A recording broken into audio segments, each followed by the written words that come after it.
اب مائک پہ تشریف لا رہی ہیں مقررہ ثنا ناز بنت محمد مشتاق احمد۔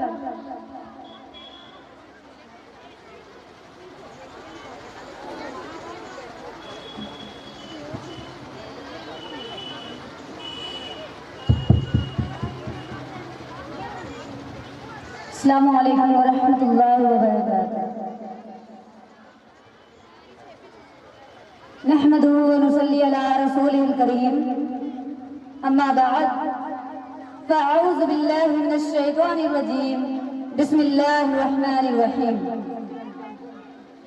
ورتل القرآن ترتیلا صدق اللہ العظیم۔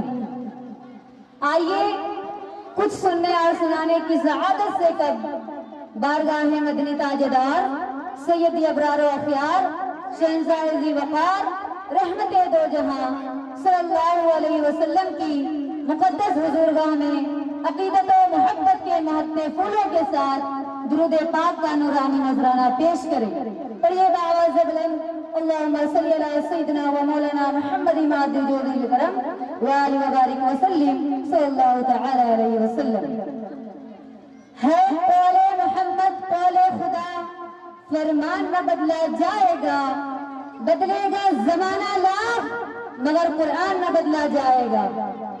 اللہ رب العزت نے اپنی پوری کائنات میں اگر کسی چیز کو سب سے زیادہ شرف بخشا ہے تو وہ قرآن مجید ہے، اور اگر کسی انسان کی سب سے اعلیٰ اور مقدس خدمت ہے تو وہ یہ ہے کہ وہ خود قرآن سیکھے اور لوگوں کو سکھائے۔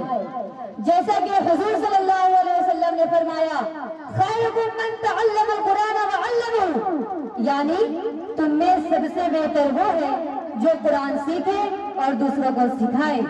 حاضرین مجلس، ہمارے اکابر کی زندگیاں قرآن کی محبت سے بھری پڑی ہیں۔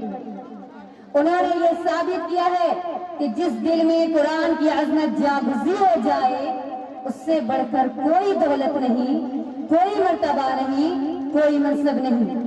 دنیا کے سارے فنون اور علوم اپنی جگہ محترم، مگر قرآن وہ نور ہے جو باقی تمام روشنیوں کو سمت دیتا ہے۔ محترم سامعین، اسی قرآن کی حرمت، اس کے ادب اور اس کی سطروں کے پیچھے لکھی ہوئی حقیقتوں کے احترام کو سمجھانے کے لیے ہمارے بزرگوں نے اپنی عمر کی کمائی تک قربان کر دی تاکہ یہ واضح ہو جائے کہ قرآن کے ہوتے ہوئے کسی اور چیز کی حاجت نہیں۔ بس شرط یہ کہ انسان قرآن کو صحیح پڑھے، درست سمجھے اور اس کے مطابق زندگی سنوارے۔ آج کے اس بیان میں ہم یہی جاننے کی کوشش کریں گے کہ قرآن کو درست پڑھنا کیوں ضروری ہے، غلطی سے بچنا کیوں لازم ہے، اور قرآن کا حق کس طرح ادا ہوتا ہے۔ محترم سامعین، حضرت جنید بغدادی رحمت اللہ تعالی علیہ نے 36 برس تصوف و معرفت کی ایک بے مثال کتاب لکھنے میں گزار دی۔ ہر لفظ کو قرآن و سنت کے پیمانے پر رکھا، جان کھپا دی، مگر جب فیصلہ کا وقت آیا تو فرمایا جب اللہ کا قرآن موجود ہے تو انسان کی کتاب کی کیا ضرورت۔ آپ رحمت اللہ تعالی علیہ نے اپنے عمر بھر کی محنت دریائے دجلہ کے سپرد کرنے کا حکم دیا۔ صندوق گرتے ہی پانی پڑ گیا، موجے راستہ چھوڑ گئے، گویا دریا بھی قرآن کی عظمت کے سامنے جھک گیا۔ مرید نے حیرت سے پوچھا تو فرمایا بیٹا قرآن کا ایک حرف جنید کی سینکڑوں کتابوں سے بھاری ہے۔ جب نور الہی موجود ہو تو بندے کا نگاہ کیا عزت رکھتا ہے۔ حاضرین مجلس، یوں آپ رحمت اللہ تعالی علیہ نے اپنے عمل سے اعلان کر دیا کہ اصل شان قرآن کی ہے، اصل ہدایت قرآن میں ہے، اور بندوں کی تحریریں فنا ہو جاتی ہیں، مگر اللہ کا کلام نور ہے اور ہمیشہ باقی رہتا ہے۔ آج آئیے ایک لمحہ کو اپنے دلوں میں جا کے ہمارے بزرگوں نے 36 برس کی محنت سے لکھی ہوئی کتابیں صرف اس لیے دریا کے سپرد کر دی کہ جب اللہ کا کلام موجود ہے تو انسان کی کتاب کی کیا ضرورت۔ یہ تھا ان کا قرآن سے عشق، اس کا ادب اور اس کی عظمت، اور افسوس آج ہم اسی قرآن سے دور ہوتے جا رہے ہیں۔ وہ کتاب جو سینوں کو روشن کر زندگیاں سوار دیتی ہے اسی سے ہمارا تعلق کمزور ہو چکا ہے.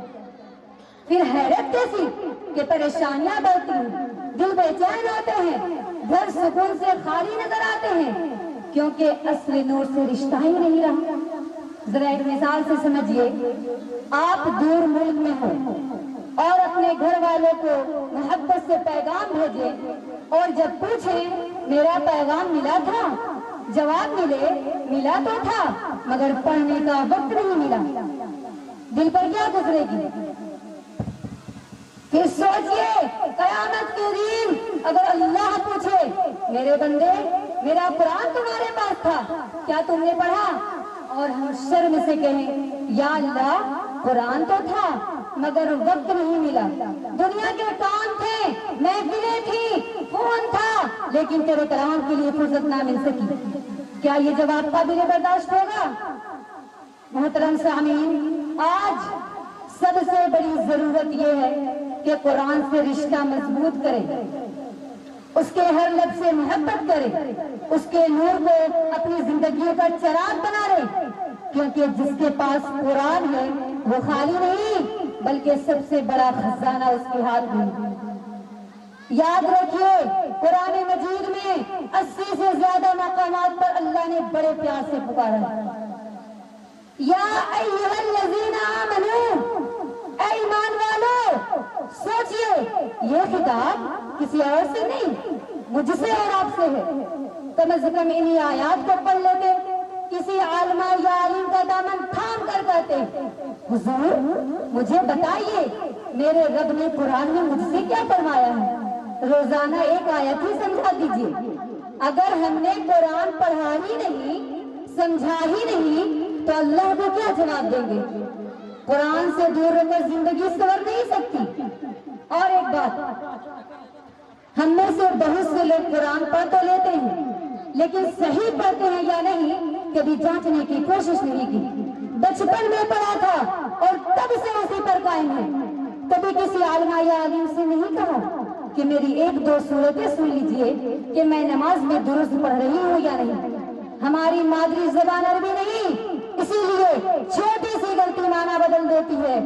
جیسے بڑی ہاتھ سے عہد پڑھے تو معنی اللہ ایک ہے, اور اگر غلطی سے چھوٹی ہاتھ سے عہد پڑھ دے تو معنی بدل جاتا ہے, نعوذ باللہ. بڑی شین سے شاری کا معنی چمکنے والا اور چھوٹی سین سے ساری کا معنی چور, بڑی قاف سے قلب کا معنی دل اور چھوٹی قاف سے قلب کا معنی کتا. دیکھیے ایک حرف کی ادائیگی بدلے تو معنی کہاں سے کہاں چلے جاتے ہیں. اسی لیے درست تجوید, صحیح مخارج اور قرآن کا صحیح قراءت سیکھنا ہر مومن کے لیے ضروری ہے. ذرا سوچیں, آج ہر ایک کے پاس اسمارٹ فون ہے, اگر موبائل کا لاک کیپٹل لیٹر مانگے اور ہم اسمال لیٹر ڈال دیں کیا لاک کھلتے؟ نہیں. اے ٹی ایم کارڈ کے 4 پن میں سے اگر ہم 3 ہی ڈالیں کیا پیسے نکلتے؟ نہیں. ای میل آئی ڈی میں اگر .com کی جگہ ڈاٹ ہی نہ لگائیں کیا ای میل آئی ڈی کھلتی ہے؟ ہرگز نہیں. ذرا غور کریں, جب دنیا کی یہ چھوٹی چھوٹی چیزیں تھوڑی سی غلطی برداشت نہیں کرتے تو پھر اللہ کے کلام کو ہم اپنی مرضی سے کیسے پڑھ سکتے؟ ایک چھوٹی سی غلط قرات معنی کو بدل دیتی ہے اور کبھی کبھار گناہ کا سبب بھی بن جاتی ہے. لہذا میری آپ سب سے مؤدبانہ گزارش ہے کہ قرآن کو درست پڑھنے کی کوشش کیجیے. صحیح تجوید, صحیح مخارج, صحیح ادا, یہ کوئی اضافی چیز نہیں, ایمان کا حصہ ہے. غلطی سے معنی بدل جاتے ہیں اور یہی غلطیاں ہماری زندگیوں میں طرح طرح کی پریشانیوں کا سبب بن جاتی ہیں. حاضرین مجلس, قرآن کو درست پڑھنا اس لیے ضروری ہے کہ ایک حرف کی غلطی معنی بدل دیتی ہے اور تجوید قرآن کے ہر لفظ کو اس کے اصل حق کے ساتھ ادا کرتی ہے. اسی قرآن کے احترام میں ہمارے بزرگوں نے اپنے 36 برس کی عمر کی کمائی قربان کر دی. آئیے ہم بھی عہد کریں کہ قرآن ہمیشہ پڑھیں گے, صحیح پڑھیں گے اور تجوید کے ساتھ پڑھیں گے. یا اللہ ہمیں قرآن صحیح پڑھنے, سمجھنے اور اس پر عمل کرنے کی توفیق عطا فرما. آمین صلی اللہ علیہ وسلم. اب اس شعر کے ساتھ میں اپنی گفتگو کا اختتام کر رہی ہوں.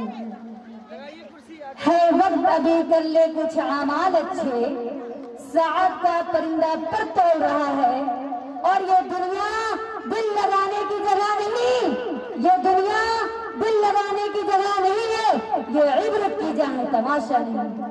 وآخر الدعوانا الحمد للہ رب العالمین، استغفر اللہ ربی من کل ذنب واتوب الیہ، لا الہ الا اللہ محمد رسول اللہ۔